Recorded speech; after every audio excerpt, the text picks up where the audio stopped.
Stephen Flynn. Mr. Speaker, a Horizon system introduced by Tony Blair, the former Labour Party leader and of course now a Knights. Here's Stephen Flynn, leader of the SNP, about to paint the entire Parliament as a barrel of rotten apples. Take it away. Garter. A Horizon system defended by the current leader of the Liberal Democrats, himself a Knight bachelor. A Horizon system scandal overseen by a former Conservative Prime Minister who now hides in the House of Lords as a baron.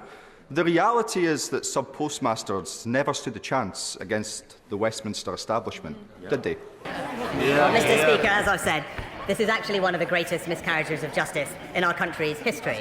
And all our thoughts are with those who worked so hard for their communities and have seen their lives and reputations destroyed. And since this scandal, as the Honourable Gentleman pointed out, has actually unfolded over decades and with multiple people clearly at fault. But since 2019 in the High Court case, this government established a statutory inquiry led by Sir Win Williams to uncover what went wrong, established an independent advisory board and has established 3 different compensation schemes paying out £150 million to over 2,500 people, with now almost 2/3 having received final compensation. But we must go further and faster, Mr. Speaker, which is why we have made new announcements today.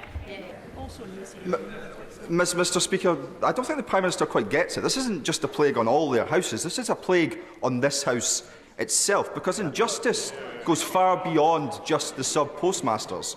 Just ask the Waspy women, or the victims of the Equitable Life scandal, or the victims of the infected blood scandal, or the victims' families from Grenfell or Hillsborough. The reality is that when the public come knocking on the doors of this here chamber seeking justice, the government only ever answers when they have no options left. Now, the Leader of the Opposition said last week that the public are right to be angry at Westminster, and they are angry at Westminster.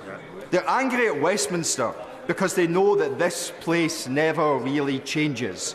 Does it, Prime Minister? No, Mr. Speaker. This is, and actually, I am sad that the Honourable Gentleman is trying to politicise something that has happened over multiple decades. Click here for this week's PMQs.